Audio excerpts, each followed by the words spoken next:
번째로 보여드릴 가방은요, 무게를 잴 때 어김없이 등장하는 장점과 단점이 정말 확실해요. 이렇게 딱 팔에 끼워 다니면 너무 예쁠 것 같지 않나요? 훨씬 더 편해요. 베스트 사이즈. 실용성이 너무 없어서. 안녕하세요, 율러비예요. 여러분, 이번 주 한 주도 잘 보내셨나요? 저는 오늘 여러분들이 꾸준히 좋아해주시는 바로 생로랑 하울을 가지고 왔습니다.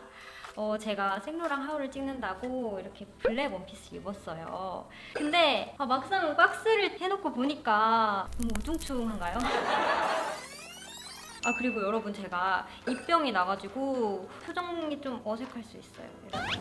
발음도 살짝 오늘은 어눌할 수 있습니다. 그러면 우리 같이 생로랑 브랜드에 대한 재밌는 얘기도 나눠보면서 예쁜 가방들을 열어보도록 할게요.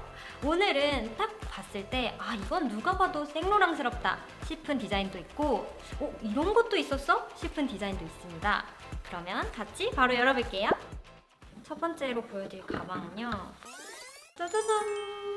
여러분, 이 색감 진짜 대박이지 않나요? 이게 화면에 잘 담기고 있을지 모르겠는데 레드인데 핑크빛이 정말 살짝 섞였어요. 지난번 구찌 영상에서 보여드렸던 레드가 완전 퓨어한 레드라면 요거는 살짝 꽃잎이 섞인 것 같은 그런 레드 컬러? 그리고 이 가방은 좀 키가 크신 분들께 더 추천을 드리고 싶어요. 제가 요거를 매면요, 사실 숄더로 맸을 때는 괜찮아요. 근데 이거를 크로스로 맸을 때 약간 이 가방과 나의 몸의 밸런스가 좀 안 맞는 느낌? 엄마 가방을 몰래 가지고 나온 느낌이에요.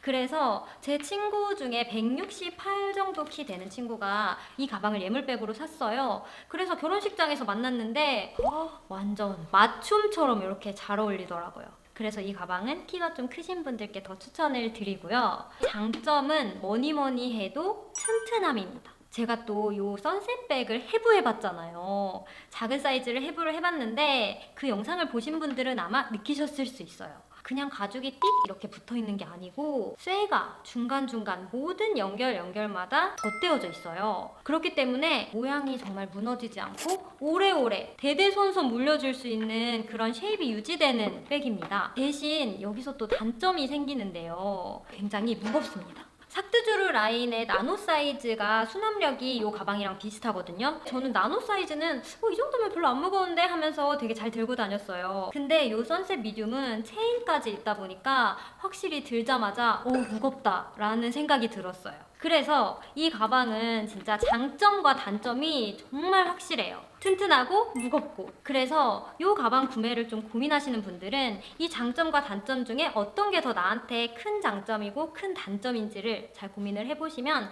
좀 결정하는데 도움이 되실 것 같아요. 그러면 제가 말을 한 김에 삭드주르 나노 사이즈랑 무게가 얼마나 차이가 나는지 바로 비교를 해서 재볼게요. 꽃쟁반? 그러면 여러분, 꽃쟁반을 용피디님이 가지러 가신 사이에 내부를 한번 보고 있을게요. 짜자잔. 내부는 이렇게 세 공간으로 나누어져 있어요. 그래서 정말 효율적이고요. 안쪽은 이렇게 스위드 재질로 되어 있어요. 이 앞쪽에 이렇게 핸드폰 넣고 다니면 딱 좋을 것 같아요. 오, 좋습니다. 감사합니다. 무게를 잴 때 어김없이 등장하는 꽃쟁반입니다. 일단 삭드주르 나노 사이즈 먼저 재볼게요. 667g. 선셋백 과연 맞추기? 저는 솔직히 800. 잘 모르지만 950으로 하겠습니다. 950. 네. 자, 과연 정답은 890. 그러면 그래서 요 삭드주르 나노 사이즈가 나한텐 좀 무거웠다 하시는 분들은 선셋 미디움은 안 쳐다보시는 게 좋을 것 같아요. 쳐다도 보면 안 돼요. 짜자잔. 바로 케이트 백입니다. 이건 스몰 사이즈인데요. 스몰 사이즈는 가장 최근에 나온 사이즈예요. 원래 미니 사이즈가 있고 미디움 사이즈가 있는데요. 이 스몰은 제가 생각하기에는 베스트 사이즈예요. 사용을 해봤을 때 미니는 살짝 수납이 아쉬웠거든요. 핸드폰이랑 팩트가 동시에 안 들어가서 그런 점이 사용할 때 살짝 아쉬웠고, 미디움 사이즈는 사실 큰 단점 같은 건 없었는데 이렇게 크로스로 맸을 때 가로가 길다 보니까 약간 제 몸에는 둥둥 떠있는 느낌? 근데 이 스몰 사이즈는 미디움을 이렇게 같은 비율로 축소한 사이즈가 아니고 가로를 더 많이 줄였어요. 그래서 좀 더 정사각형에 가까워진 느낌이 됐거든요. 크로스로 맸을 때 진짜 몸에 착붙 너무 예쁩니다. 이 가죽은 오돌토돌하게 되어 있어서 스크래치 걱정 없이 사용을 할 수 있어요. 대신에 잔 스크래치에는 정말 강하지만 이렇게 쓸릴 경우 그럴 때는 이 무늬가 사라지기 때문에 오히려 더 구하기가 어렵습니다. 아, 그리고 여러분, 케이트백에만 테슬 라인이 또 나와요. 그래서 왜 케이트백에만 테슬이 달려있지 생각을 해봤거든요. 근데 선셋백이나 루루백에 테슬이 달려있다고 생각을 하니까 너무 안 어울리고 좀 투머치한 느낌? 그래서 아마 생로랑에서도 가장 깔끔한 느낌, 디테일이 가장 적게 들어간 요 케이트백에만 테슬을 딱 달아서 화려한 것과 깔끔한 것 중에 선택할 수 있게 한 그런 게 아닐까라고 저의 생각입니다. 수납을 또 빠르게 보여드릴게요. 핸드폰, 팩트, 리스키. 짜자잔! 룩백입니다. 저는 처음에 이걸 보고 블로거에 좀 큰 사이즈인가 했는데 신상 룩백이었고요. 여러분, 좀 느낌이 오시나요? 핸드폰이 정말 잘 들어갈 것 같은 느낌. 기존의 블로거가 정말 귀엽고 앙증맞고 또 나름 수납이 잘 됐는데 좀 큰 핸드폰이 안 들어간다는 아쉬움이 있었거든요. 근데 얘는 아주 넉넉하게 옆면도 통통해서 팩트도 그리고 이 가방의 뭐니 해도 포인트는 바로 테슬인데요. 테슬이 되게 큰 편이에요. 뭔가 이렇게 작게 귀엽게 달린 느낌이 아니고 크고 굵고 존재감 있게 이 가방의 한 부분을 차지하고 있는 테슬입니다. 전체적으로 블랙에 테슬도 무난한 블랙 레더인데 이렇게 블링블링한 체인이 있어가지고 막 너무 무난한 느낌보다는 살짝은 화려한 느낌도 들어요. 생로랑 체인들이 대부분 화려한 편이에요. 광이 많은? 아, 그리고 이 룩백의 퀼팅을 보면 기존의 WC랑 굉장히 비슷해요. 이 가방을 WC랑 살짝 비교를 해보면 훨씬 더 편해요. 정말로 휘뚜루마뚜루 들기 너무 좋은? 왜냐하면 WC 같은 경우에는 이렇게 플랫백 형식이기 때문에 손을 넣을 때 살짝 불편한 그런 각도가 있단 말이에요. 근데 얘는 이렇게 지퍼로 되어 있기 때문에 물건을 편하게 넣고 뺄 수 있어요. 그리고 뒤쪽에는 이렇게 퀼팅에 맞춰서 포켓이 하나 있어요. 카드 하나 딱 넣고 교통카드 이렇게 딱. 생로랑은 진짜 이 로고가 로고 하니까 또 이 입생로랑에 대해서 저번에 디올 하울 때 살짝 말씀을 드렸는데 그때 자체 통편집을 했어요. 디올 하울이었기 때문에. 그래서 오늘을 기다렸습니다. 오늘 제가 이제 입생로랑에 대해서 마음껏 여러분들께 말씀을 드릴게요. 입생로랑은 어린 시절 되게 유복하게 자랐어요. 그리고 어머니가 되게 패셔너블 했다고 해요. 그래서 어린 시절의 취미가 엄마의 패션 잡지를 보는 거였대요. 근데 저는 그럼 당연히 뭐 패션 잡지를 보다가 디자이너가 되고 싶었나 보다라고 생각을 했는데 그게 아니었어요. 연극을 보다가 그 무대 디자인이랑 고전 의상들에 이렇게 확 꽂혀가지고 나도 디자이너가 되고 싶다 이런 꿈을 꿨다고 해요. 그리고 여동생 2명이 있었거든요. 그 여동생들이랑 그 인형놀이 있잖아요. 옷 입혀주고 이런 거를 직접 자르고 색칠을 해가지고 옷을 만들어서 인형놀이를 하는 걸 즐겼다고 해요. 심지어 이걸로는 좀 성에 안 찼는지 엄마 옷 있잖아요. 엄마 옷을 몰래 가져다가 그 옷을 잘라가지고 인형 옷을 입히고 했대요. 그 정도로 어렸을 때부터 그 옷에 대한 관심이랑 열정이 남달랐더라고요. 이렇게 자신만의 옷장을 꾸며나가던 입생로랑이 한 콘테스트에 출품을 하게 되는데요. 그 콘테스트는 바로 국제 양모 사무국 디자이너 콘테스트였어요. 여기에 심사위원이 누구였냐면요. 디올이랑 지방시였습니다. 그 당시에 이미 엄청나게 인정을 받고 있던 디자이너들이었기 때문에 여기서 입상을 한다는 건 그야말로 대박입니다. 첫 출품에 3등을 하게 되고요. 다음에 한 번 더 도전을 해서 1등을 하게 돼요. 그리고 이 콘테스트에 참가하게 되면서 보급 편집장과 인연이 되게 되는데요. 이 보급 편집장이 또 굉장히 큰 역할을 합니다. 새롭게 또 입생로랑이 그린 자기의 디자인을 보급 편집장에게 보여준 거예요. 근데 보자마자 바로 입생로랑을 디올에게 소개시켜줍니다. 그 이유가 뭐였냐면요. 디올이 준비하고 있던 아직 공개를 안 한 컬렉션이랑 지금 입생로랑이 보여준 옷들이랑 정말 비슷했대요.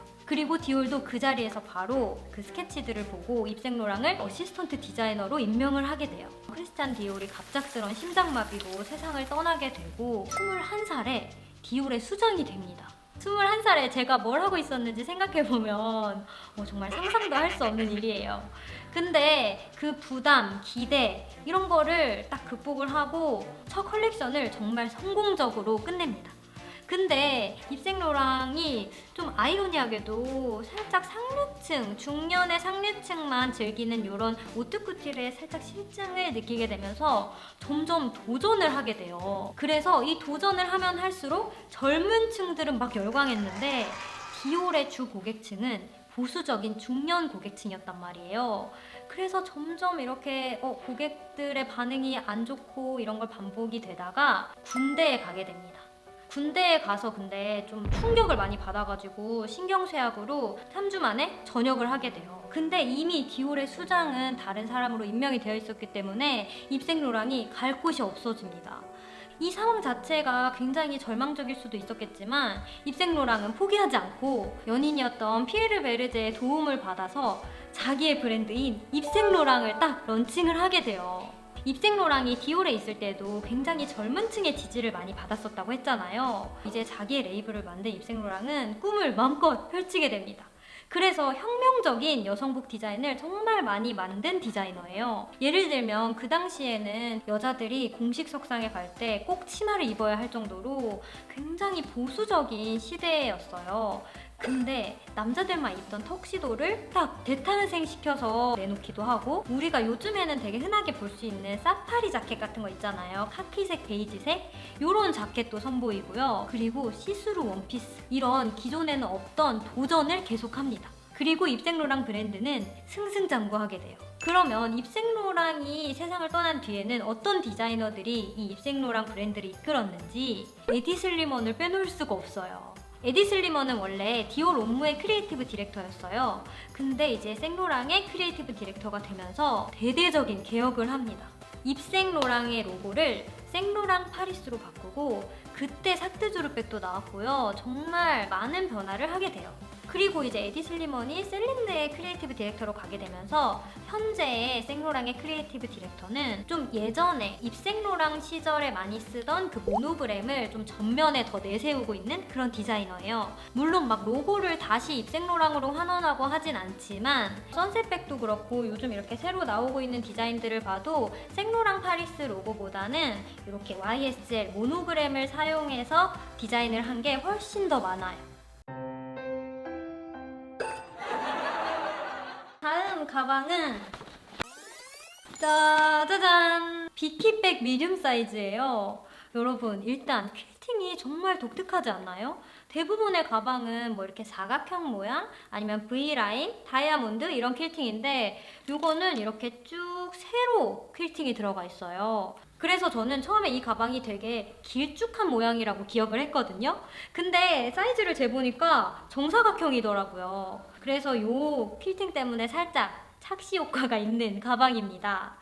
그리고 이렇게 퀼팅이 좀 오동통하게 들어가 있거든요. 이게 요즘 생로랑에서 밀고 있는 퀼팅이에요. 그 루루 라인에 푸퍼백이라고 있거든요. 정말 패딩같이 통통한 퀼팅이 되어 있는 가방인데 요즘 생로랑에서 그런 오동통한 퀼팅을 많이 선보이고 있어요.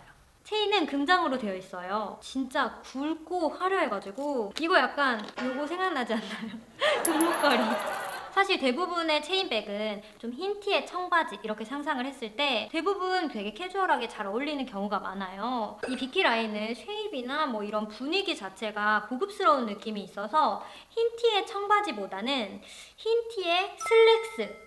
내부는 이렇게 깔끔하게 한 칸으로 되어 있고요. 포켓이 하나 있어요.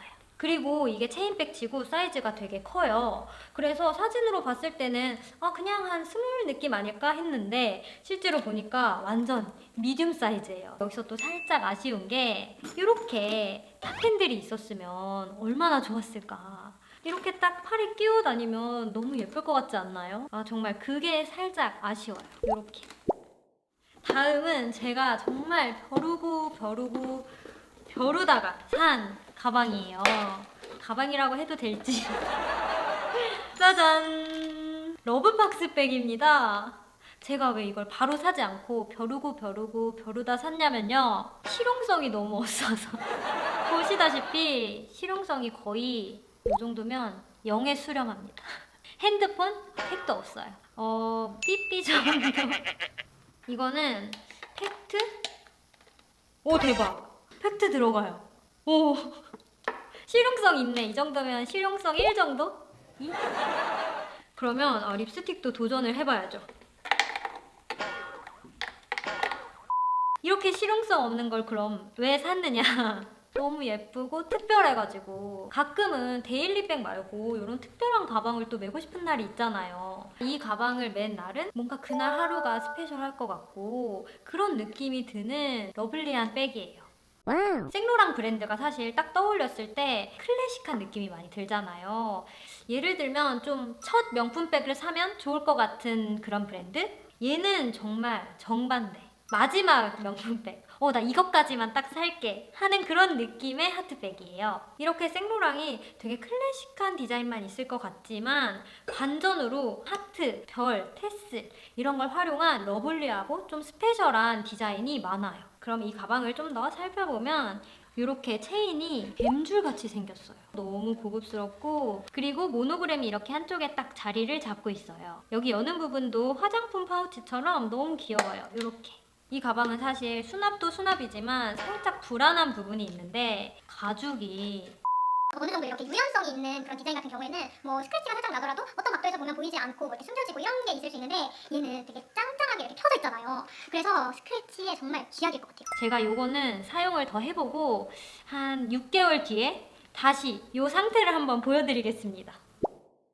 다음은 클러치들입니다. 제가 클러치들을 슈르륵 보여드릴게요. 일단 첫 번째 클러치는 짜자잔! V라인 퀼팅 클러치예요. 여러분 제가 요거는 정말 많이 보여드린 디자인인데 이번에 가져온 이유는 컬러가 신상 컬러예요. 기존의 그레이랑 다르게 푸른빛이 살짝 섞인 오묘한 그레이예요. 그래서 이 색감에 반해가지고 구매를 했고요. 이렇게 제가 좋아하는 핸들 포인트도 있고 저는 평소에 그레이는 당연히 은장이랑 잘 어울리지 라고만 생각을 했는데 이렇게 금장도 생각보다 되게 고급진 느낌이 들고 예쁘더라고요. 내부는 정말 실용적으로 큰 포켓이 이렇게 2개가 있고요. 그리고 그 앞쪽에는 카드 넣는 공간이 있어요. 얘는 처음 보여드리는 클러치예요. 짜자잔! 모노그램 클러치인데요. 깔끔한 카프스킨으로 되어 있는데 딱 로고가 시크하게 자리를 잡고 있습니다. 그래서 이 가방은 또 남녀 공용으로도 너무 좋을 것 같고 좀 튀는 느낌 별로 안 좋아하시는 분들 그리고 이렇게 빳빳한 느낌 좋아하시는 분들께 정말 추천드리고 싶은 클러치예요. 지퍼까지도 이렇게 블랙으로 되어 있어가지고 정말 시크함의 절정입니다. 내부는 방금 보여드린 클러치랑 똑같아요. 요즘 생로랑이 굉장히 실용성을 또 많이 생각을 하더라고요. 그래서 대부분의 생로랑 클러치는 이렇게 카드 넣는 공간이 잔뜩 있습니다. 정말 통통하고 큰 아이입니다. 짜자잔! 이 클러치는 뭔가 그 친척집에 가면 있는 쇼파가 생각나는 그런 클러치예요. 퀼팅이 굉장히 독특해서 더 시선이 가더라고요. 뭔가 종이접기에서 막 선 많이 만들려고 막 접어놓은 것 같은 그런 느낌이에요. 제가 라지랑 방금 보여드린 미디움이랑 사이즈를 한번 비교를 해드릴게요. 짜자자잔! 요 정도 크기 차이가 납니다. 막 큰 차이는 아닌데 요게 또 가방이 1, 2cm 차이도 굉장히 딱 들었을 때는 그 핏이 다르게 느껴지기 때문에 취향에 따라서 또 체형에 따라서 이런 사이즈들은 잘 고르시면 좋을 것 같아요. 여러분 오늘 이렇게 가방을 같이 구경하는 사이에 밤이 됐습니다. 왜 벌써 밤이 됐는지 잘 모르겠어요. 네, 여러분 오늘도 이렇게 끝까지 봐주셔서 정말 감사드리고요. 그럼 우리 다음 영상에서 또 만나요. 안녕. 구독, 좋아요, 감사합니다. Time won't stop, so gonna get on the ride. Twisting and turning through life. No matter how rough it gets, I'll get by. Home moves with me where I roam. It's in every dream I make my own. I'm never alone. I know that will always bring me something new.